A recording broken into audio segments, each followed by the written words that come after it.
So welcome. This is what the World Health Organization room looks like. This is their main conference room. And had it not been COVID, we would have been there in Geneva. But that's where we should have been, addressing the public health importance of Parkinson's disease. This was put on by the Brain Health Unit in the Department of Mental Health and Substance Use by the World Health Organization. So this is the welcome part of the agenda. We're going to introduce Dr. Dorsey and Dr. Natasha Fothergill-Misbah, the what, why, and who, set the stage with Tash and Ray, and then inside the breakout groups. I'm going back and forth between Tash and Tosh, and I'm sorry. And then we'll take your questions. I did want to sort of explain to you the hierarchy of things, because I find it very interesting. We did do a UN campaign where we wrote letters to the United Nations. I did, lots of other people did, trying to get them to recognize or observe World Parkinson's Day. The World Health Organization is a specialized agency of the United Nations responsible for international public health. And neither one of them really acknowledged the day this year, and I found out why. It's because a member state has to recommend that that's an important date, and then they decide whether or not they're going to put it forward and observe it. It doesn't mean they can't tweet out about it and stuff. And so we're already in contact with the World Health Organization, and we're going to hopefully put together a campaign of some sort for 2022 where they can actually help us observe World Parkinson's Day. And so we talked about that at this meeting too. So the World Health Organization is part of the UN. It was established April 7th, 1948 on what is now World Health Day. It provides technical assistance to countries, sets international health standards and guidelines, collects data on global health issues through the World Health Survey. This is important to note. This is this group is setting international health standards and guidelines. And I think that's the important thing to keep in mind here. Its flagship publication, the World Health Report, provides expert assessments of global health topics and health statistics on all nations. And that's important. And then as of January 2021, the WHO has 194 member states, all member states of the United Nations except for Liechtenstein. I don't know what Liechtenstein's problem is, but we'll get them on board. And then as we begin, here's sort of some statements that sort of give you an idea of where we are as it relates to Parkinson's. Neurological disorders are the #1 cause of disability worldwide, as measured by disability adjusted life years, as well as the second highest cause of death after cardiovascular disease. I'll invite Ray and Tosh to unmute. Can one of you put into simple terms what the disability adjusted life year stat is?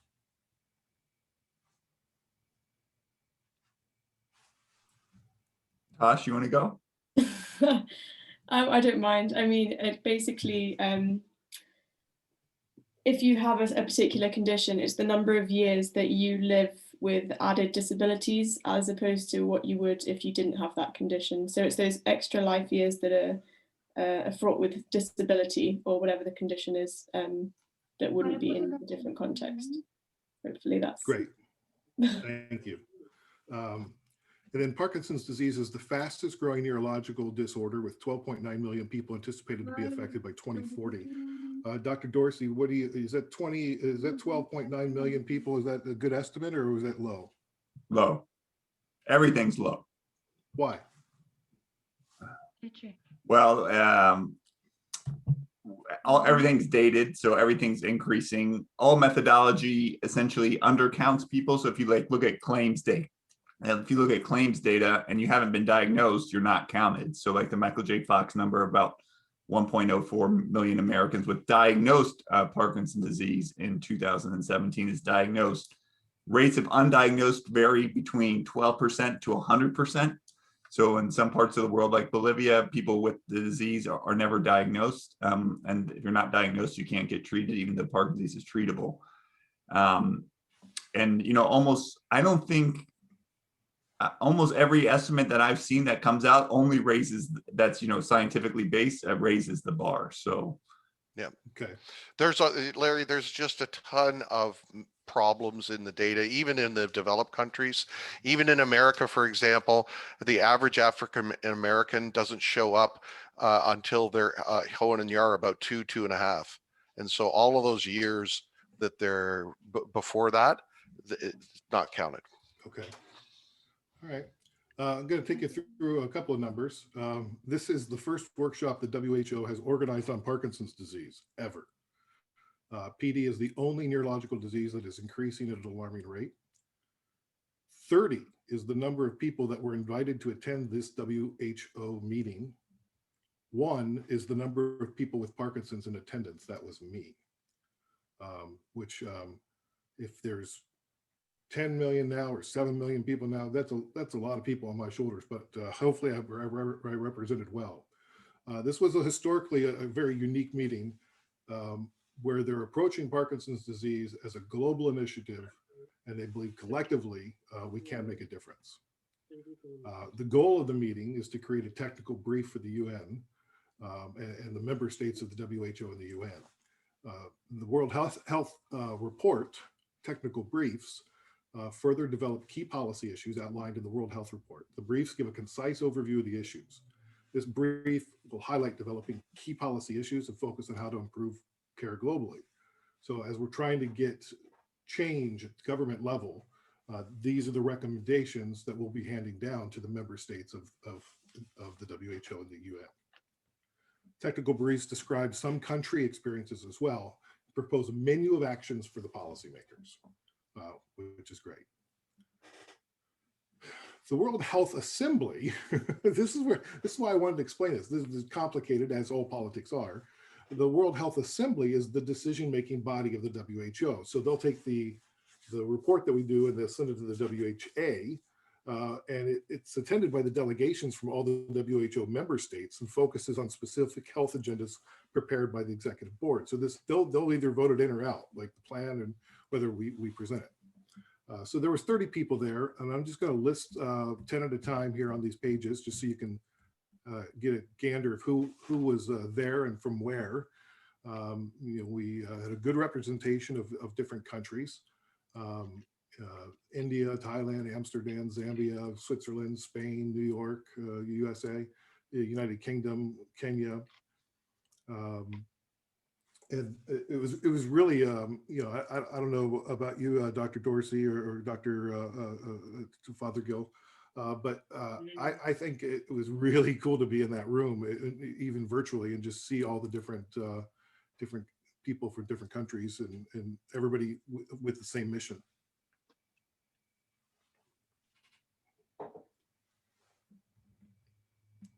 So here's the next 10.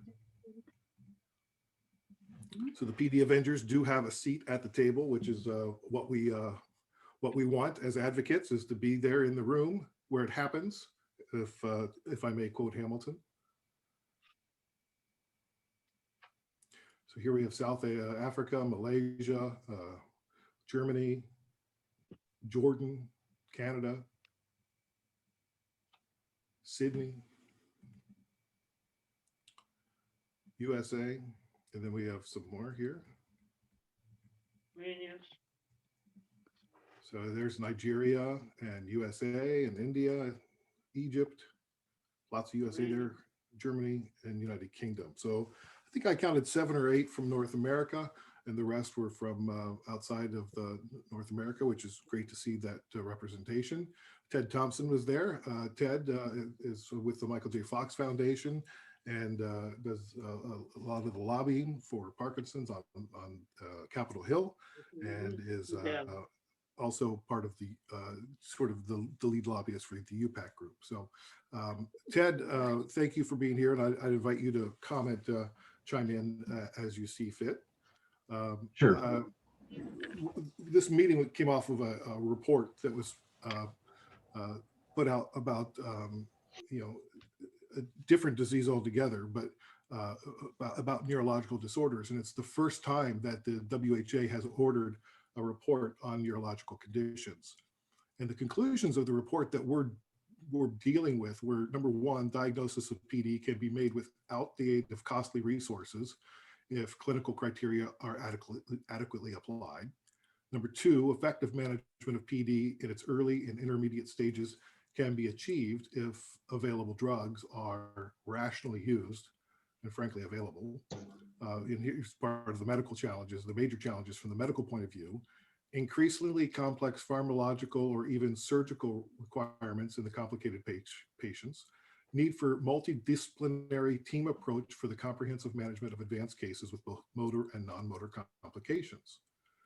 And then number four, major challenges from the health system delivery perspective include need for more properly trained professionals, primary care physicians, neurologists, PD specialists, neurologists, nurses, physiotherapists, speech therapists, need for widespread access to current PD medications, and adequate allocation of resources to establish comprehensive management programs for PD patients.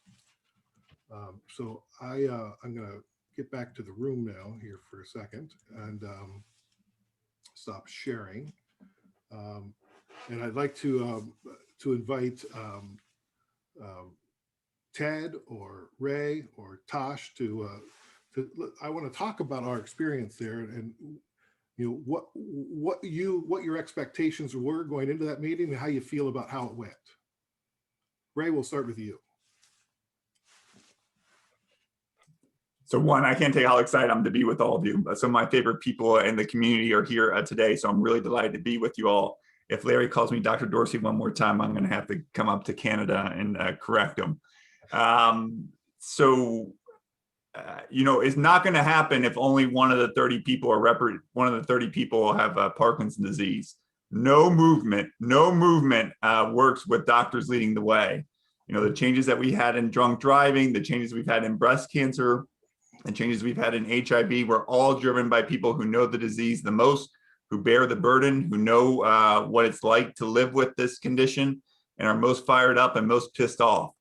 And so those voices have to be more represented, and we can't just have a 1 in 30. That said, it's a good first step, but there's a lot more steps that need to go. Tosh? Yeah, I agree with Ray. I'm so happy to be here and see so many familiar faces and names that I haven't yet seen. So yeah, I think it was a really good first step. It's long overdue. But I think it's a good initiative by WHO, and I think there was a good mix of people. Potentially could have been more from more low middle income countries. In terms of the outcomes, I mean, what I found was really good is my policy recommendations from my research match exactly to what we came, the conclusions we came to. So that was a bit of a relief. But it kind of just shows, there's these glaring things that we need to try and fix. So yeah, hopefully it's a step in the right direction. Yeah, we're happy to share about the outcomes of our discussion later on as well. Ted, I'd love to hear your thoughts. Yeah, thanks. And thanks for having me. I didn't have any expectations, frankly. It was kind of a randomly called, it seemed to be somewhat randomly called. So given that I had no expectations, I walked away very happy because for a variety of reasons. I learned a lot about the disparities around the world that we're not familiar with here in the United States. And even though we have issues here with our healthcare system and access and affordability and things, our issues pale by comparison to so many other countries in the world where, to the extreme that, some neurological conditions are considered evil spells or witchcraft and things like that. I was very pleased with the level of expertise that the WHO brought and that there was a heavy focus on prevention, which I know you'll get talking more about that. But the last takeaway, well, two things. One, I completely agree with Ray that the Parkinson's population was woefully underrepresented. But as a first step, it might have been fine from the standpoint of just getting a baseline. And we weren't really involved in the planning of it. By we, I mean Ray or me or Michael or Larry. So I think we'll have a stronger voice to make sure we have greater participation by Parkinson's patients and caregivers, I think, as well. But But finally, my final thought would be that I was pleased to learn that this was just the first step in the first meeting, that this is going to be an ongoing conversation. Because oftentimes things like this are a one and done, they check the box and move on. But I clearly did not get that sense. And I assume, Larry, that you hopefully agree with that. Yeah, well, at the end when they said, we'll see you next time in Geneva, I was like, whoa, hey, love that. So yeah, I weaseled my way in through Ray. So I I heard him talking about it, and I said, hey, Ray, how do I get into that meeting? And then suddenly I had an invite from the WHO, and I'm like, oh, okay, cool. I didn't know that it was like this exclusive 30-person thing. So I'm getting all these emails for Dr. Gifford. I thought my uncle was was being emailed. I've never been called Dr. Gifford before, so that was kind of cool. So I'm just telling everybody I have a honorary doctorate from the WHO now. Just to add, but Larry, this is quite a high level like policy meeting. Like, I think the WHO and a lot of these things never really have that representation from people living with the condition. So I'd be very honored if I were you that you were able to attend, because I think that's a huge step for them to take. Not that it shouldn't be the way, it should absolutely be the way, and we should have more representation, but it's a massive, massive step for them. totally Sad, honored. but it is. Yeah, no, I mean, I'm flabbergasted, by the way. I mean, it feels a little overwhelming. But what I'll tell you is that I think I tried to speak for as many of you as possible. I ate up a lot of airtime, as I'm prone to do. I want to get with Ray. Ray's got a presentation that he presented to the WHO that I want you to see. And Ray and Dr. Okun presented together, but he's going to do both parts. So when I can't wait to hear his impression of Dr. Okun, because this is going to be great. But they presented on the second day Parkinson's disease and risk factors, byproducts of industrialization. So Ray, take it away. Thanks very much, Larry. So this is exactly the same presentation minus the logo that we gave to the World Health Organization, I think last week. Larry, you want me to go like 10, 15 minutes? Does that work for you? That's great. And then just FYI, I do need to leave at 11, but I don't think I was really much I wasn't able to join the breakouts, but we'll give you a flavor. So this is the summary that Michael laid out, is that, we live in the age of degenerative and man-made diseases, and like the poster child for this is lung cancer. In the early 1900s in the United States and in the late 1800s in England and every parts of the world, there almost was no lung cancer. I'll say that again. Early 1900s United States, there was almost no lung cancer. It was considered a once in a lifetime oddity, and the doctors and the students would all gather around because they never thought they would see another case. And of course, that all changed with the advent of cigarettes. And then we saw a rise in lung cancer 25 years after we saw an introduction of cigarettes. And we've seen a corresponding decline in lung cancer as we've seen a decline in smoking. So Parkinson's may be another. There are numerous products and byproducts of the Industrial Revolution, including air pollution, pesticides, and then this industrial chemical called TCE. I would love to hear from you if you have experience with any of this, personal or otherwise, that are linked to the disease. Longevity, the fact that we live longer, allows the disease to become manifest. As most of you know, Parkinson's takes years, if not decades, to develop. The loss of smell and constipation can happen decades before tremor. And if everyone died at age 40, very few people would develop Parkinson's disease. But as life expectancy extends, more and more people are going to be able to see this latent Parkinson's disease become manifest. And, people are going to spend the last 15 to 20 years of their life with this debilitating disease. So aging is important, but, and it probably does play a role in removing a biological role. But the main thing is that these exposures, that aging allows these exposures to become manifest. Just like if everyone died at 40, there'd be very little lung cancer. It's the same thing. Known genetic factors are important. They account for about 15% of people with the disease, as far as we know in 2021. And many of them interact with these environmental factors. So not every farmer develops Parkinson's disease. There have to be other genetic and other environmental factors that account for who does. And to the extent that Parkinson's disease is due to these factors, as Ted indicated, this is preventable. So Ted spends a lot of his time at the Fox Foundation and behalf of the Parkinson's community trying to get rid of paraquat, and other chemicals tied to the disease. So that's the brief summary. I'm going to talk about a quick overview: air pollution, pesticides, TCE in 10 minutes. So there are over 6.1 million people with Parkinson's. I think it's actually closer to 10 million. And if you look at this map, the rates of the disease are highest in the industrialized world, lowest in the least industrialized parts of the world, like sub-Saharan Africa. And you can't see here, but they're growing most rapidly in those countries that are undergoing the most rapid industrialization. China, for example, adjusted for age, number of people with Parkinson's, prevalence of Parkinson's has doubled in the last 15 years, last 25 years, I'm sorry. The call out to Canada, which has the highest rates of Parkinson's in the world. Larry, you're working on that. These are data from the Global Burden of Disease Study, at least from 1990 in 2015. Number of people with Parkinson's has doubled. Again, I think these numbers are really conservative. You know, the Michael J. Fox Foundation's estimate was 1.04 million diagnosed with Parkinson's in the US. So if 1 million are in the US, it's hard to imagine that the rest of the world's only got 5 million.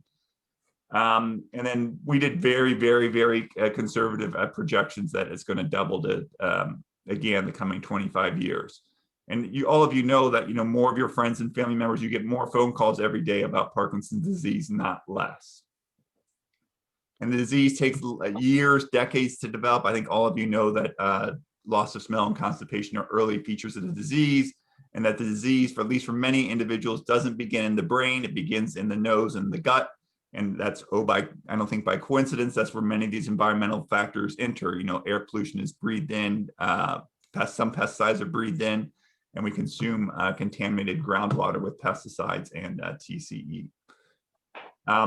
And so most of you know that Parkinson's is more common in men than women. There might be some biological explanations. Estrogen might play a protective role, but I really think the vast majority of this is sociological, not biological. And that is, I don't think, a coincidence that men happen to work in these occupations where they're more likely to be exposed to these risk factors.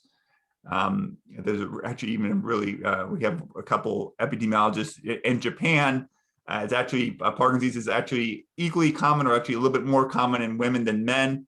I looked into it, and it turns out in Japan, at least historically, more women were farmers than men. So this even plays out in different parts of the world. So air pollution. So what was Dr. Parkinson doing in 1817 walking the streets of London? Well, it was the height of the Industrial Revolution. England's the capital, and the London fog had little to do with weather and everything to do with air pollution. And if you look at this picture of the London fog from 1847, I couldn't get one from 1817. You can look, it looks a lot like modern day Beijing. You can't see across the street. Men, women, and children are covering their mouths to protect themselves from the harmful effects of the air pollution that they're breathing in. And if you look at the data on air pollution, it bears a striking resemblance to the migration of Parkinson's disease. It first begins in Europe and then in North America. It's least common in sub-Saharan Africa and rising most rapidly in Asia. And as many of you know, loss of smell is like almost a universal finding in people with Parkinson's. And the pathology of Parkinson's, when you look at the brains, the pathology is almost always, is frequently, and most of the time found in the olfactory bulb responsible for smell before it's found in other parts of the brain that are responsible for tremor. Many but not all pesticides have been linked to Parkinson's. Many of these pesticides are nerve toxins. Many target the parts of cells called energy-producing parts of cells called mitochondria that we know are damaged in Parkinson's disease. Numerous studies have linked many of these pesticides to Parkinson's disease. And many of these pesticides, when fed to animals, including work done by Dr. Todd Scher and his colleagues 20 years ago, reproduce the features of Parkinson's disease in animals. Hey, Ray, yeah. You mentioned mitochondria, and for people who aren't aware of what mitochondria are, that's like the battery inside of the dopamine cell that for people with Parkinson's is not energized or not creating energy. anymore. Yes, and so Todd Scher actually wrote in his paper that many of these toxins damage those mitochondria. So they're the part, if you remember your biology from like 9th grade, you know, we have oxygen so that we get a lot of ATP out of glucose. In order to get that, a lot of ATP, a lot of energy out of a sugar molecule, it needs to go to the mitochondria and it needs to have oxygen. And those enzymes are damaged by these pesticides. The worst offending agent, at least one that has the most evidence for its offense, is a pesticide called paraquat. It was created in the 1950s. So think about that, 1950s. No one drives a car, flies an airplane from the 1950s because we have safer airplanes and cars. We shouldn't be using unsafe pesticides from the 1950s. We can use safer ones. It kills the weeds that Roundup can't. One sip of it can kill, according to the EPA. It's been used to commit homicide. It's been used to commit suicide around the world. It's banned in at least 30 countries, including China, but the United States and Canada, to my knowledge, still permit its use. Use in Canada, use in the United States, has doubled in the last decade and increased 20% in the last year. Michael J. Fox Foundation and many of you have signed petitions, over 100,000 signatures. Not enough. I think we need 1 million people to make their voices heard. So we can ban this pesticide, which is subject of ongoing litigation, at least in the United States. Yeah, Hey, Ray, there's 10 not very million many pounds. companies that make this crap either, is there? Yeah, so Well, I stay away from the companies and stuff. I let the investigative journalists highlight what the companies are.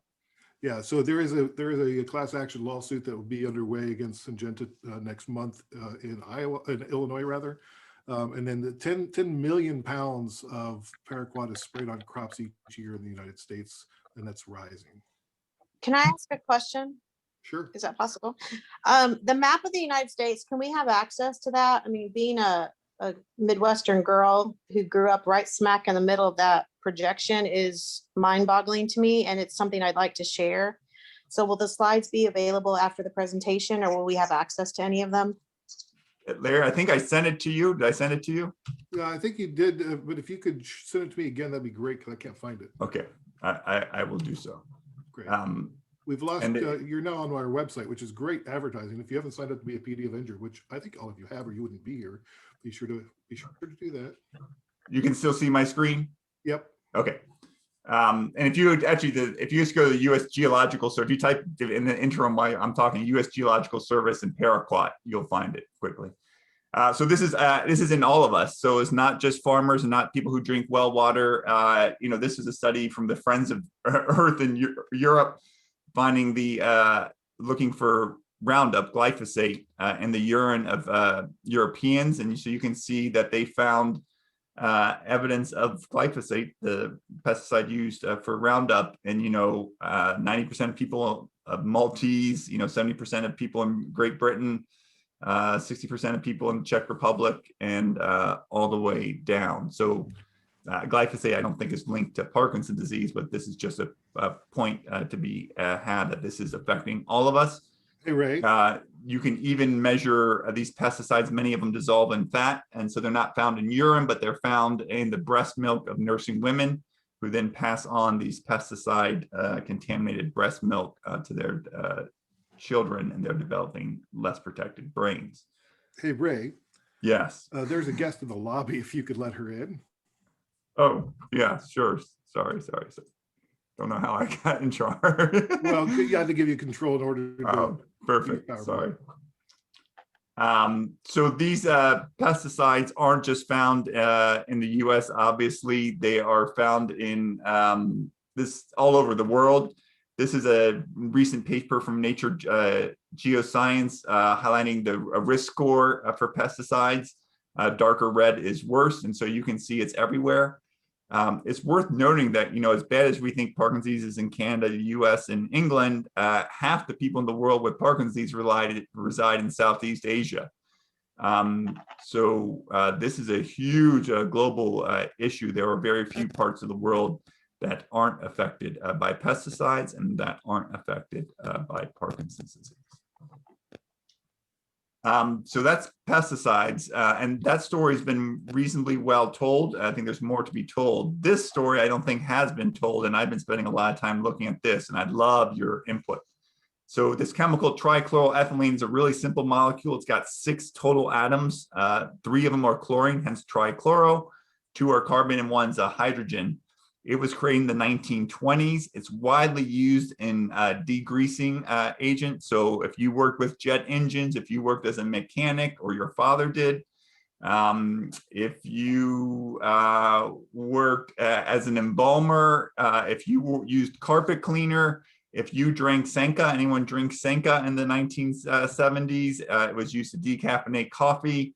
If you used whiteout, if you use any of a number of different, if you worked in painting, if you worked in textiles, you were likely exposed to TCE. If you worked in the semiconductor industry, computer electronics, this is everywhere. The Guardian had a very nice piece talking about TCE and how that it might be responsible for a large number of people with Parkinson's. I would love your information on this, info@endingpd.org, info@endingpd.org. You can just email me, would love to know your story. So Carly Tanner and Sam Goldman, 2 outstanding people. Carly Tanner deserves far more recognition than she's received. Looked at twins, identical twins, I think, who were exposed to TCE and worked with it, and those who weren't. And those individuals who worked with TCE had a 500% increased risk of Parkinson's disease. 500. Like when you read something causes cancer, that's usually like a 20% increased risk. So this isn't 550, this is 150, this is paraquat's 150%. This is 500%. So this is crazy.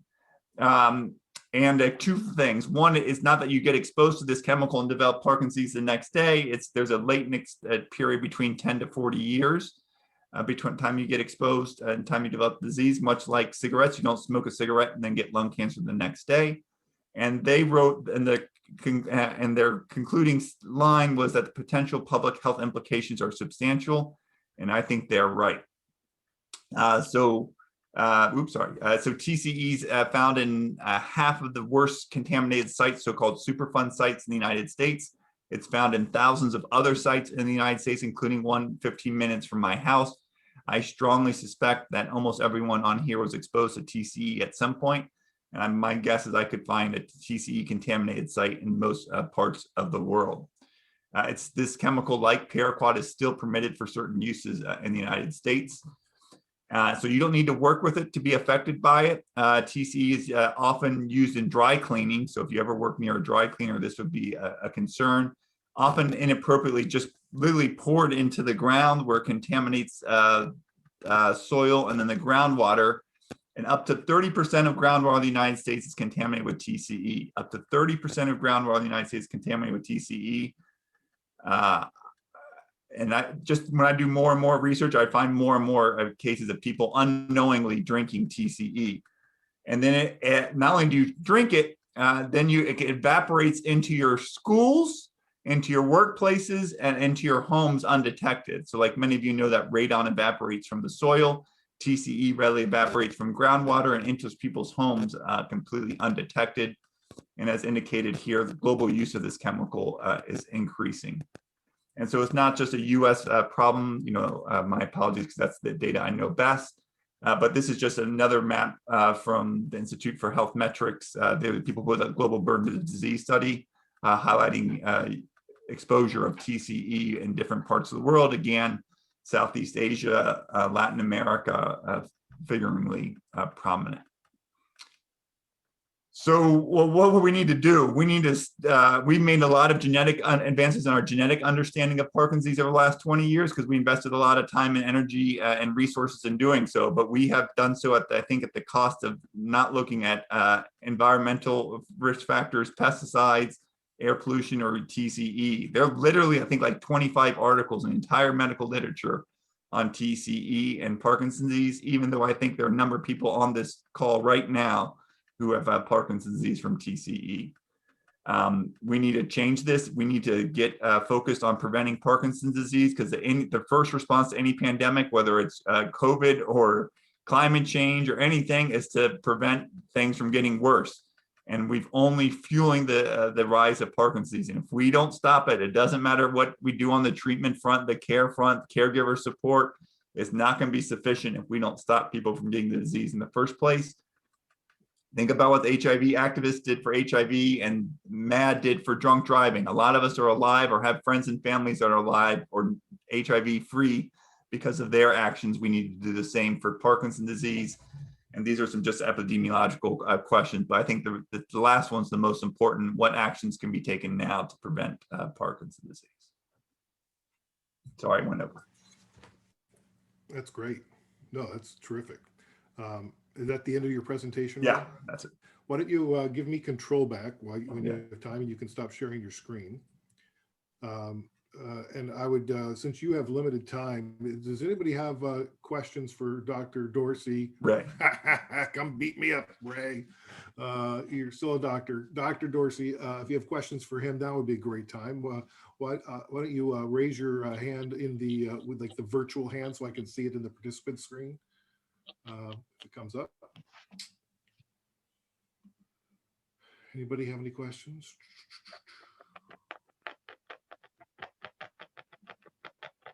Anyone got exposed to TCE, embalmers? Yeah, there was a couple of people that mentioned that they've been exposed to TCE. Amy, why don't you come on board and talk about your experience at Camp Lejeune? Okay, back in the 80s, I was stationed at Camp Lejeune. I was working as a clinical dietitian in the basement of the hospital. I didn't know that I was exposed to anything in particular. I did know that there was quite a bit of interest in dying babies and male breast cancer and high rates of autism happening as a result of, they thought, living at Camp Lejeune, and the water that was expelled, the TCE that was expelled by the dry cleaners right there on base into the water. So I had heard about this over the course of years, and not until 2017 did I realize I had symptoms of Parkinson's that might actually be related to my time at Camp Lejeune. I was stationed there 4 years. I went back, I was stationed there 3 different times. So I've been back to Lejeune and lived on the base. But I had the typical symptoms of loss of smell, constipation. I thought I just had some hypothyroidism going on. I had some diagnosis of major depressive disorder. It took a long time before I was just beyond being considered hypothyroid with depression, potentially menopausal type of thing. So I was just recently diagnosed, and I'm finding a lot of people from Camp Lejeune that have Parkinson's, and we're starting to bond together, through the internet and Facebook groups and things of that nature. I'm really glad to be learning more specifically about these details, so that I can be a stronger advocate for those that have potentially been affected and just don't even know it. Are you connected with Ray yet? Sort of, with the Ending PD, the big push on the book, and the Red Letter campaign. I've been connected mostly with his staff, Alistar and the others. But hi, Ray, we finally get to Amy, meet. you'll send me an email. I'd love to hear your story, and I'm happy to talk to your the Marines. I was actually in Winchester, Kentucky, like a month ago, speaking to Marines who were exposed to TCE. Yeah, I was in the background. I'm the one that introduced them to you. Okay. I do a lot in the background. Oh, Okay, good. it's good to finally meet you. I want to call on Matt. Matt, what was your experience as a kid? I actually drank brake fluid as a toddler, which I believe, and I've just checked, probably does contain trichloroethylene. So that didn't help me, and I've been diagnosed since 1975. So I'm feeling a bit very incredibly guilty, actually, but there's not a lot I can do about it now, I guess, apart from keep on going, not drink anymore. Yeah, let's lay off the brake fluid. There's no stopping me now, though, Larry. You are a force to reckon with. Mark Van Grieken. I just had a very simple question, I think, Dr. Dorsey. You refer to the 500% risk increase.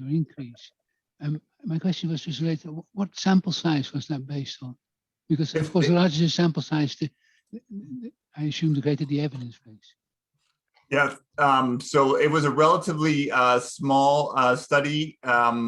They are, Michael J. Fox Foundation is actually supporting Sam Goldman to do a study of Camp Lejeune veterans who were exposed to TCE. Ted or Amy can correct me if I'm wrong, and I'm giving you the link to the article in the thing. They looked at 99 twin pairs, and I just put the link to the article in the chat.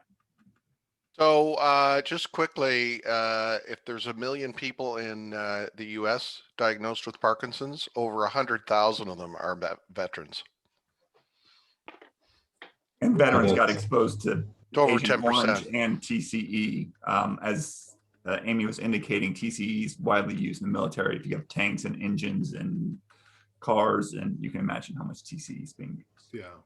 Yeah, that's Hey, Roger, right, you're Hugh. up next. I was just going to mention that the stat that we use is between 10 and 12% of all Parkinson's patients are military veterans. And, you know, that's a big part of our messaging for the push for research funding at the Department of Defense. And I mentioned this at the WHO as well, but, you know, our country tends to like to be at war always. So we always have more veterans. And so, you know, I don't have anything to base this on other than my gut. But my gut tells me we're going to see a surge of Parkinson's patients in the next 20 years because of the last 20 years of war in Afghanistan and Iraq. Ted, just quick question. Do veterans have the same life expectancy as the general population? I do not know that. That I don't know. If their life expectancy is less, then that 100,000 number is even bigger than 10 to 12% because the incidence rate for the general population is heavily skewed over 75. Right. No, that'd be a good stat to look into. And on the Camp Lejeune, real quick, the VA, it is a presumptive disability if you, I think, spent 30 days, that didn't have to be consecutive over roughly a 25-year period. And if you did and you have Parkinson's, it's a presumptive disability. And we're increasingly working on engagement with the VA. And I think that the other thing the VA gives us is a cohort right there. It's a closed medical system. Not every veteran goes to the VA for their care, but I think it provides a research opportunity that is pretty unique. Ray'd be better to comment on that, but that's, again, my feeling. Hey, Ray, have you given me control back? Oh, yeah, didn't I? Sorry. Oh my gosh, I don't know how to get in charge. Let's go to Roger. Well, when I got out of, I only went for college for a year. I went to a company called Dual Allied Control, and eventually I applied for a position in the plating department, and I was exposed to, you know, all kinds of things. But the major degreaser was a big machine about 2 stories tall, was a vapor degreaser. So I was constantly exposed to the fumes. There wasn't very good venting, but every so often I'd have to drain it out. I'd get it all over my hands. I'd have to climb inside and scrape the coils. And a couple of times I almost blacked out. So I did that for about 2 years. I didn't think anything of it. Where that company is now is a Superfund site because of all the contamination to the ground, because they spilled all these chemicals all over the place. I developed severe depression in 1997. Then I lost my sense of smell. Then my wife noticed my feet were dragging, my tremor started, and I was diagnosed officially in 2017 as having Parkinson's disease. Wow. So there's a study, there's been like one study investigating people who worked in a plant that used TCE. I just put it in there, Roger. I'd love to hear more about your study. Okay, I'll send you an email, Ray. Thank you. And how do I get you the host, Larry?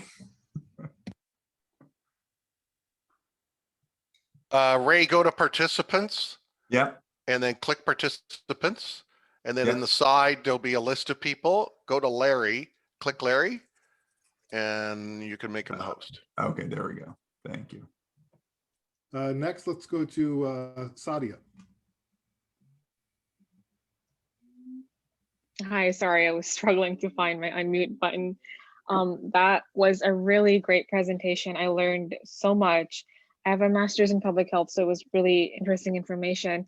I have a quick question in terms of the studies that are being done right now. Are they primarily in the United States and Europe, or are studies starting to expand in other parts of the world as well, the developing world, which I think is now starting to use more and more pesticides, and the chemicals that we've kind of now banned, they are using more and more of?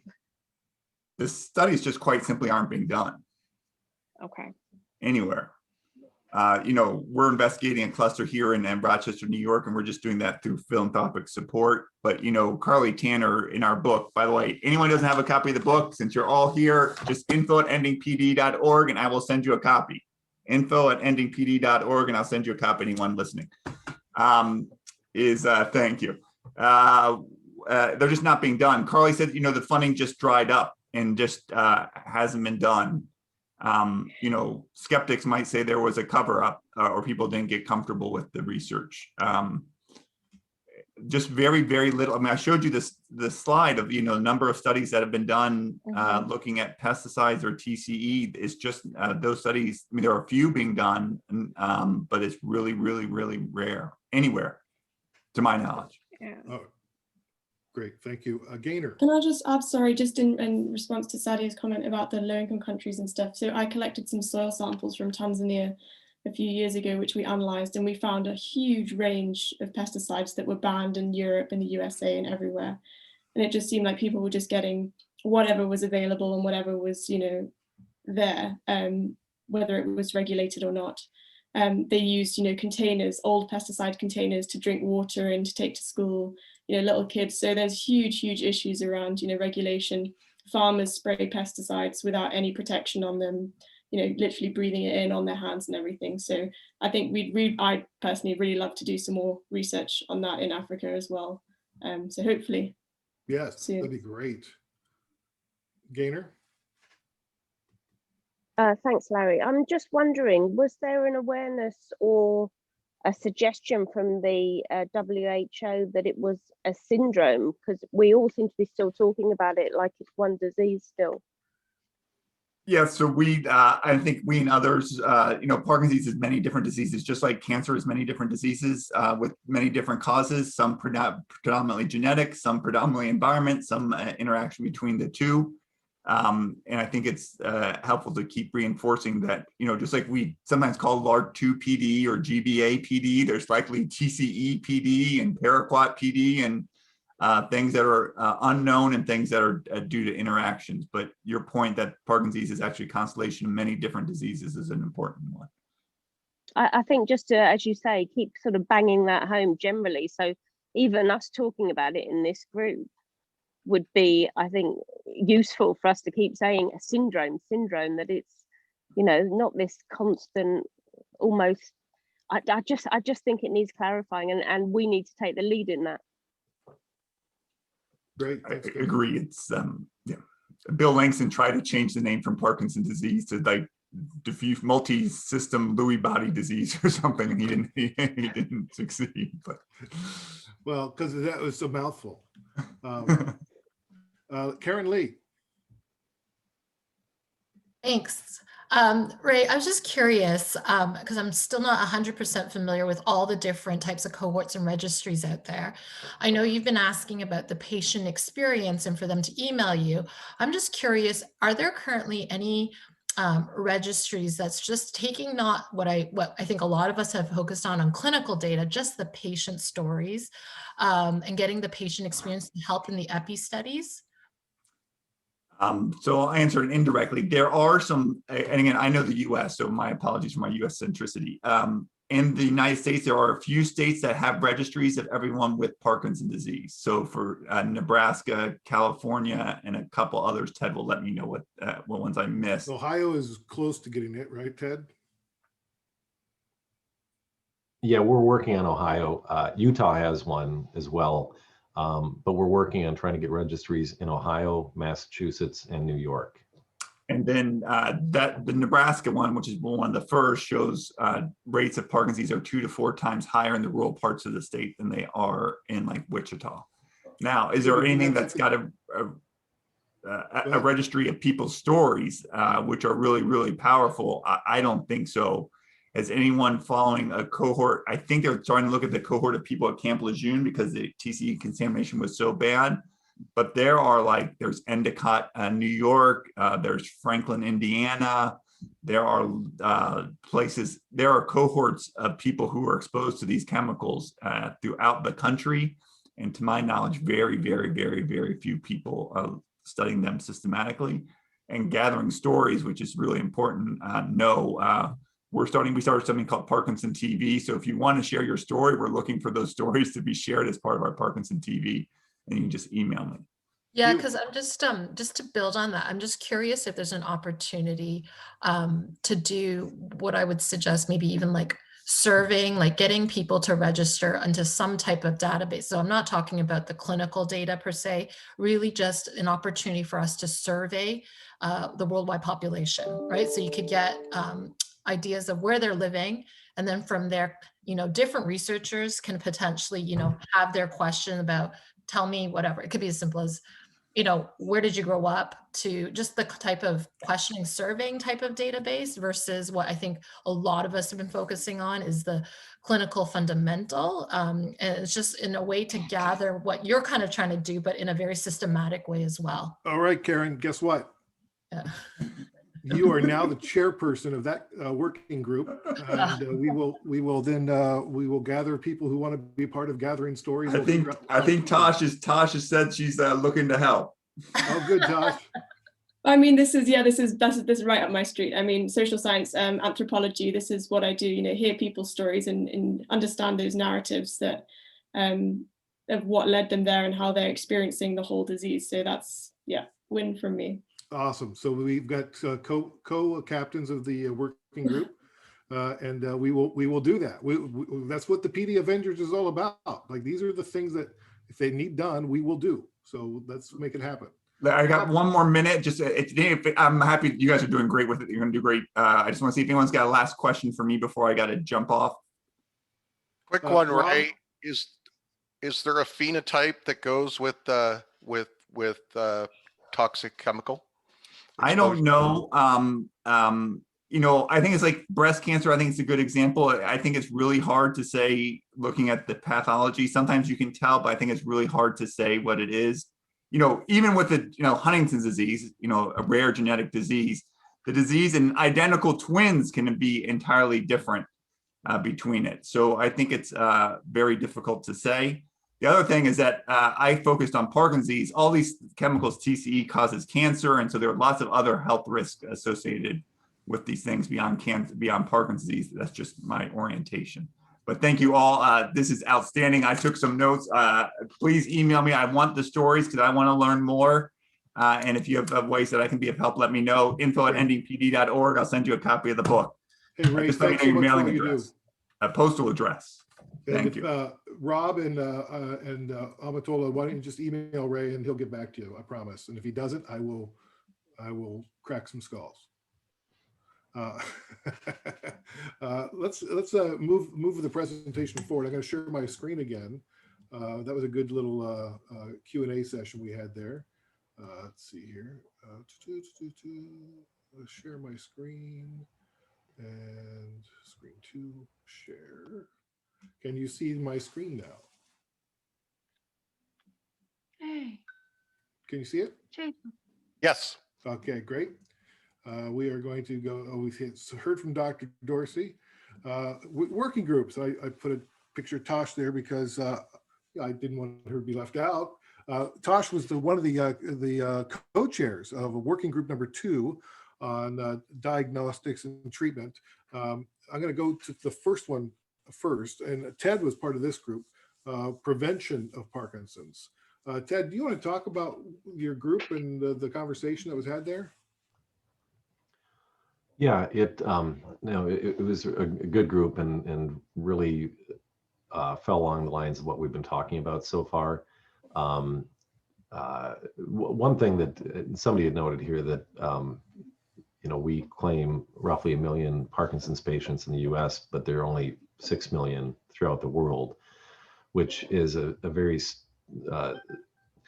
it doesn't make any sense that, I mean, it makes sense in that not all parts of the world are as industrialized as the US, but it still seems like that the undercount for people with Parkinson's, is dramatic. Even a high end figure of 10 million worldwide seems really low. But on the prevention piece, which I think we all agree, there is a lot of promise there. And we haven't focused on it that much. I did put in the chat report language that we're pushing for Congress to basically tell the NIH to do much more around all the things we've been talking about.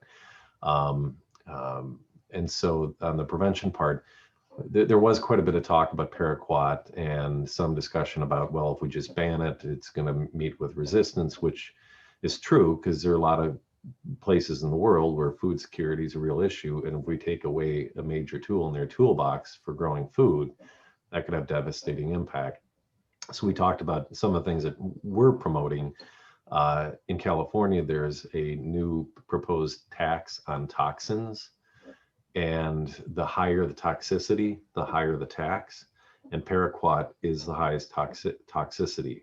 And this isn't just a way to grab more revenue for the state. The money they raise through this tax will go toward training farmers to have alternate farming methods so that they don't have to rely on paraquat. And we're actually looking at that at the federal level to try and use the federal farm bill in the US to create incentives to get farmers to move away. So we're trying to do the carrot and the stick. I mean, we want an outright ban, but we also are cognizant that the farm community needs, at least they believe they need this in order to produce the number of crops we need around the world.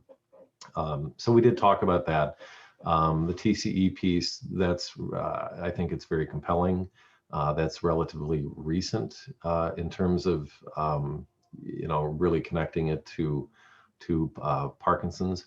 One other point I want to make, though, is part of the role we play at the foundation from a policy standpoint is that while Parkinson's is obviously what we're focused on, these chemicals have much broader negative impact on people's health, children's health. There are cancers, there are all sorts of things that these chemicals and pesticides do beyond Parkinson's. So really our focus is to try and build a broader coalition, including environmental groups. And this has a arguably disproportionate impact on people of color, because in the United States, at least, a huge number of farm workers are Hispanic. And so, there's research that we should be doing there. So it was, and I see the head trauma here. That is one of the areas of the military, the TBI, traumatic brain injury. There is a lot of research into that. So, we're trying to take a multifaceted approach here, but we talked about it from an international perspective and some of the challenges. And on paraquat, Ray said like 32 countries. And I think if you break out the EU countries, it's more like 55 countries, including China, that have banned it. But it was pointed out by the chemical expert at the WHO that China and several other countries have banned it, not because of Parkinson's or other health conditions, but in order to try and decrease suicide in their countries, because this is like Thailand recently banned it. And several countries that have banned it recently have seen a significant drop in suicides. That's not a primary use in the United States.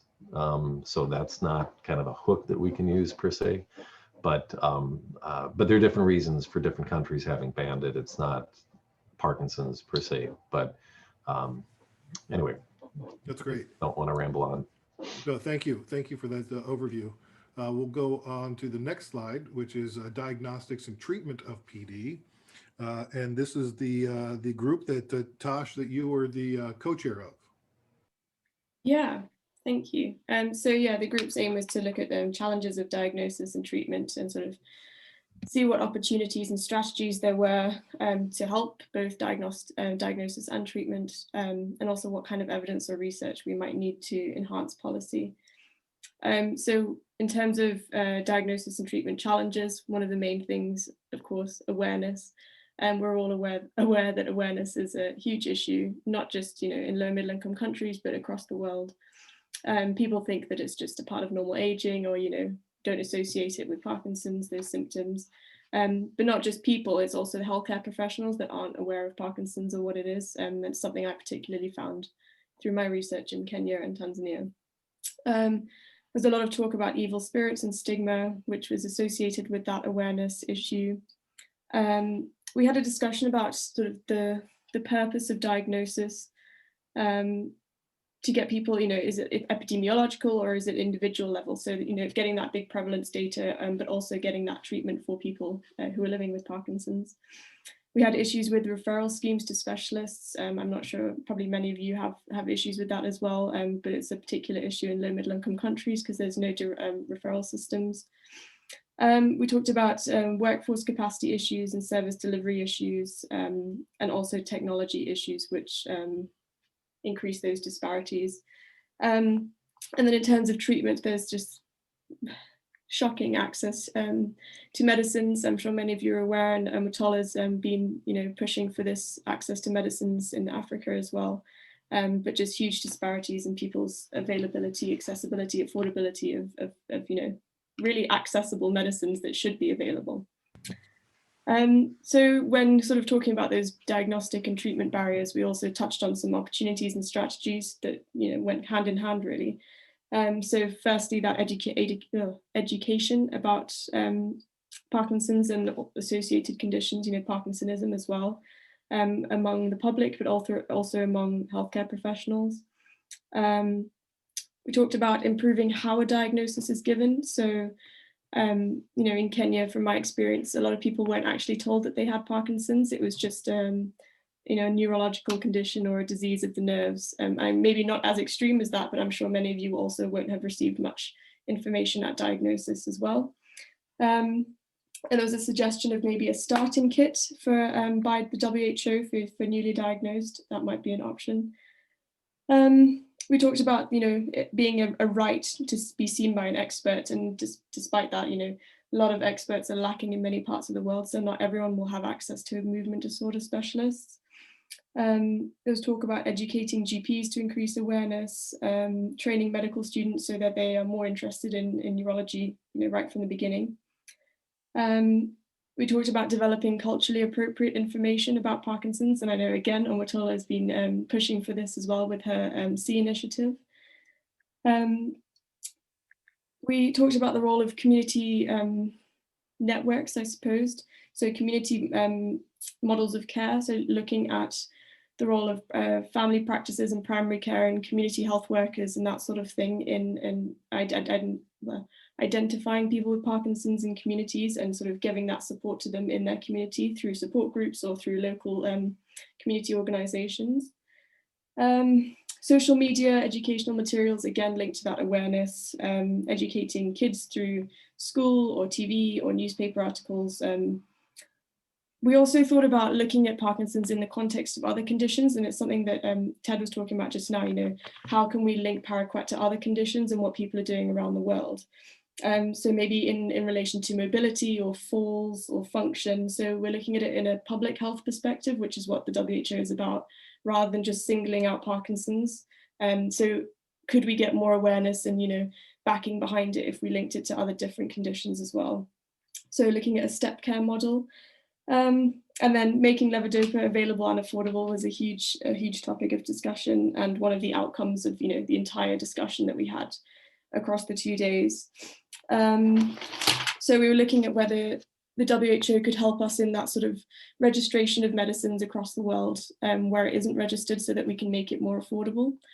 And in terms of research to enhance policy, we were talking about alternatives to levodopa, so looking at possibility of mucuna pruriens, and we know there's not much research on it yet, but it could be promising. In an ideal world, we want, Sinemet, Syndopa, whatever it is, to be available, but it's worth looking at other alternatives in the meantime.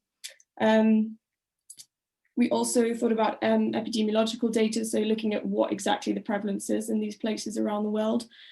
One way to enhance policy and interest in a disease is showing the disease burden, and that's something that we're really lacking across much of the world. And yeah, like we've just been discussing, we have no idea really what the prevalence is.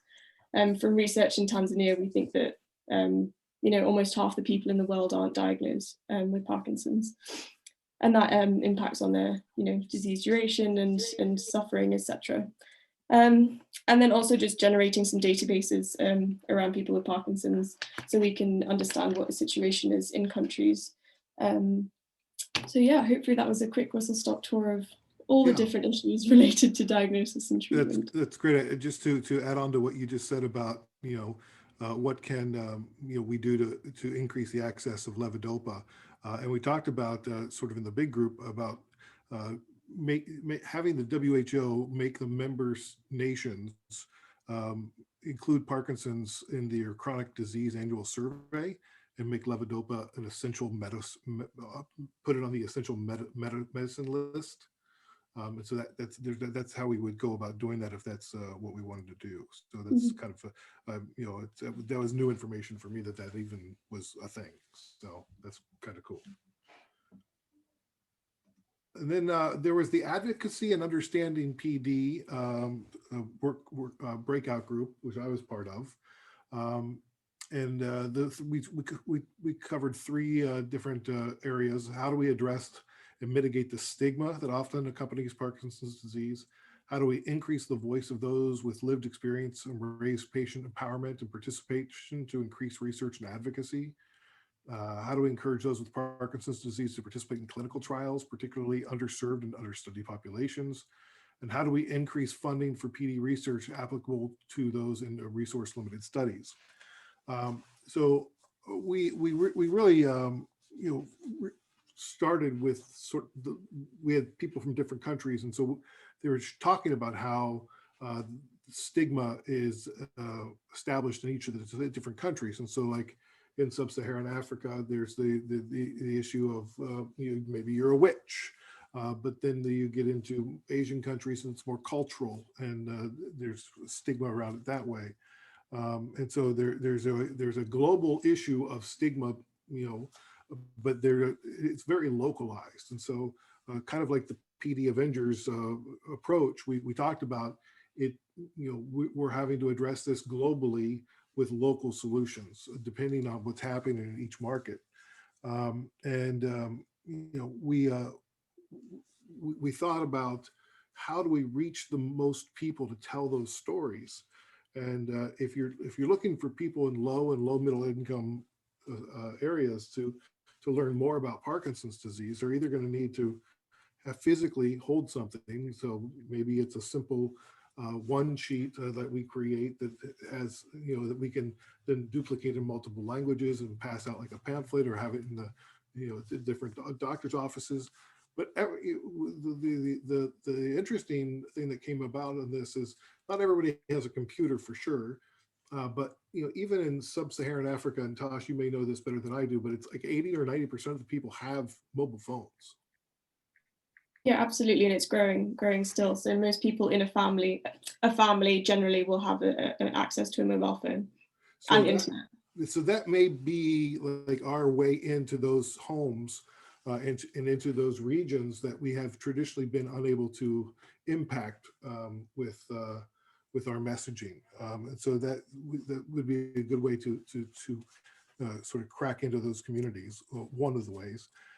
We need to educate primary physicians. We need sort of grassroots, find the influencers in the community. They don't have to have Parkinson's. They could have even another disease that people are aware of. Maybe they can help, help us introduce Parkinson's to their network of people and begin to grow that way. They don't even have to have a disease, frankly. If they're an influencer in their community, we want them on our team. Getting the PWP to share their stories is always important, and really taking it, from a patient perspective, making sure that the patients are or the people with Parkinson's are not afraid to get diagnosed or to go see a doctor because they have these things that cause a stigma.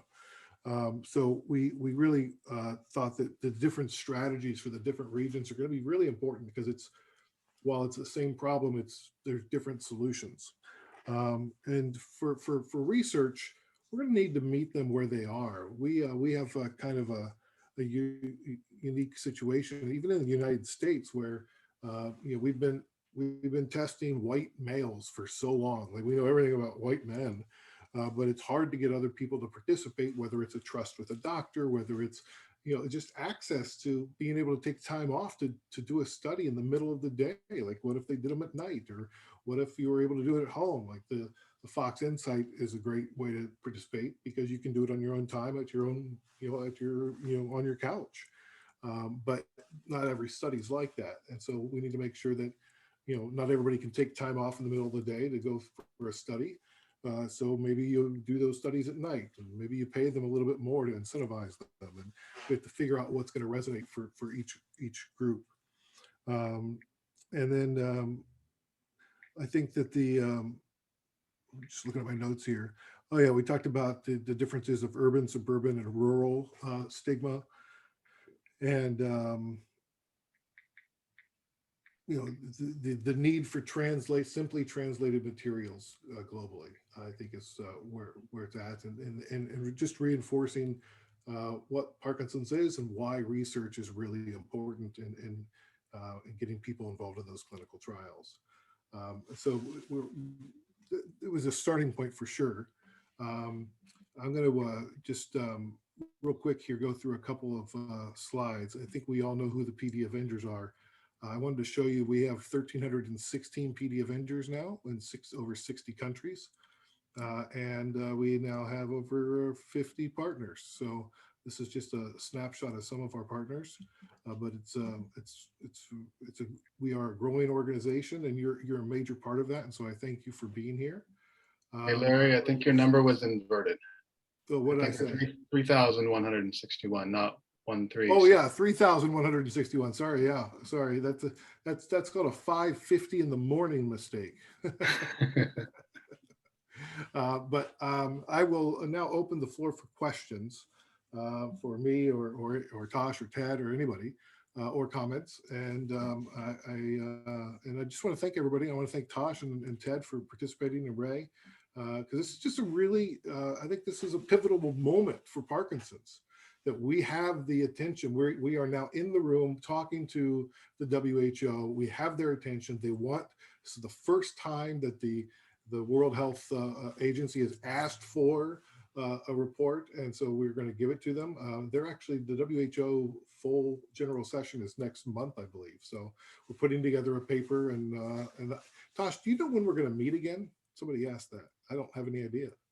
I'm not sure. I think the first stage is generating that working paper and the action plan. So we've got a few documents probably to think about before we physically meet again, but I'm not sure.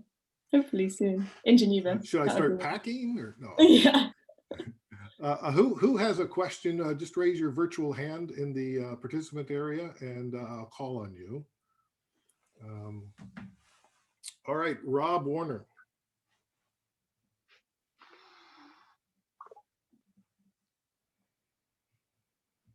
Rob? Oh, we can't hear you.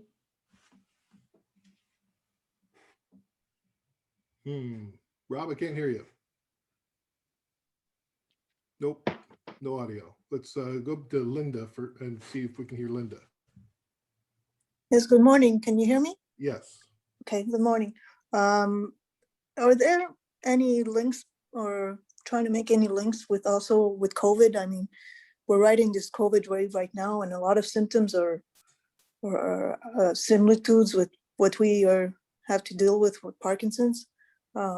Is this maybe why the World Health Organization is giving us a little more attention, or is it something we could use? I hate to say to use to our advantage, but certainly ride that wave that the interest of science is now. We're trying to find if not at least not the vaccine, but the cure to this disease. This certainly could potentially lead to some findings for Parkinson's.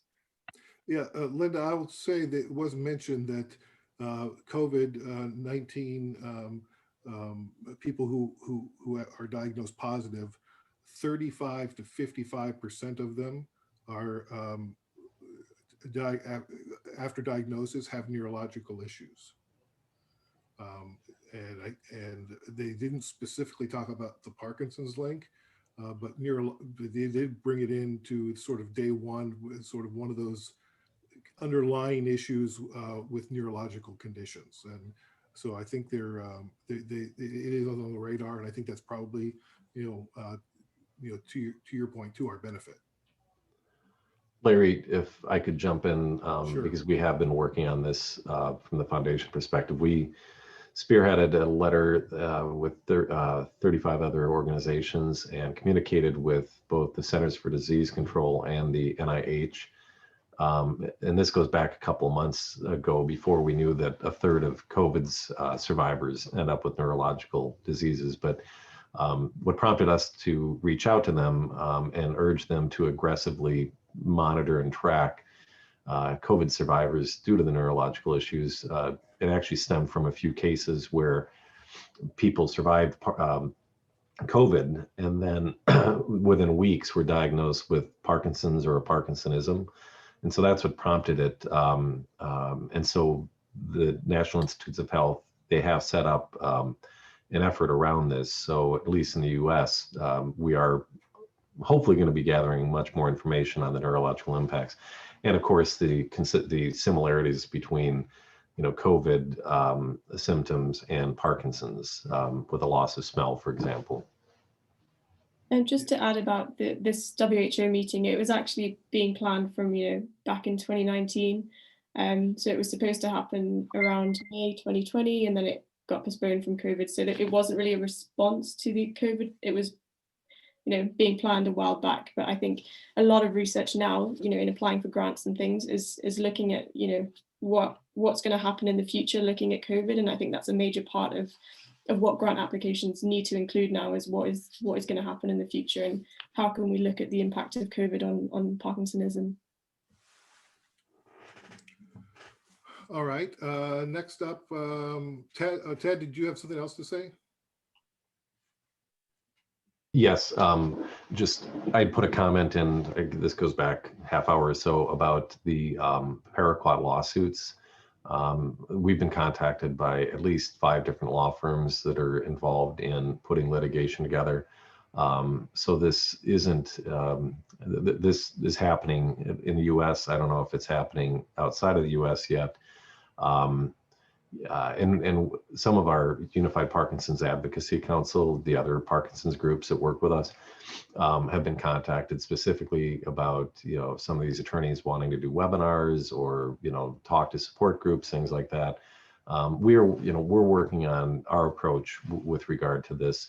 And so I think the guidance we're probably going to give will be that individual Parkinson's organizations should do what they think is best for their constituents. And for example, we don't have support groups. We don't do that type of engagement, whereas APDA, Parkinson's Foundation, a lot of the local or regional groups do. So, if they feel that this would be beneficial to their constituency, then by all means, open it, because it's no secret, the paraquat is connected to Parkinson's. It's no secret that we've been leading the charge on it from a policy standpoint.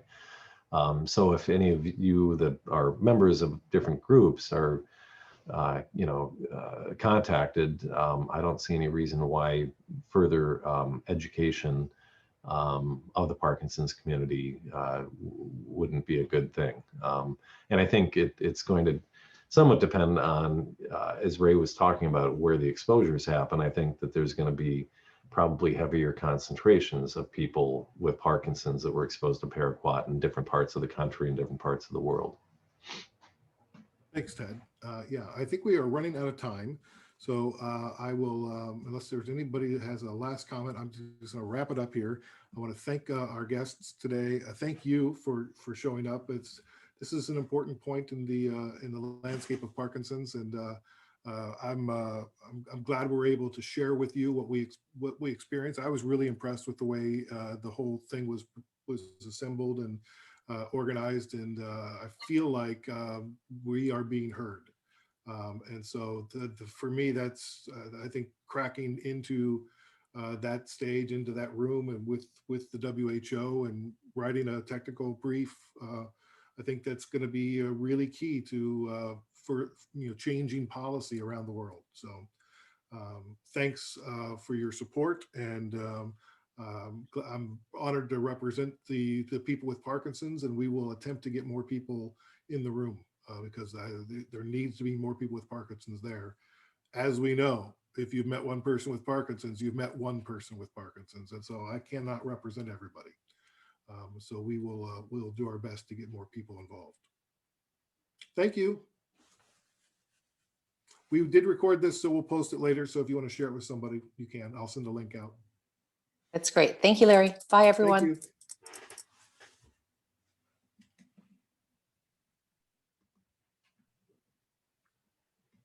you.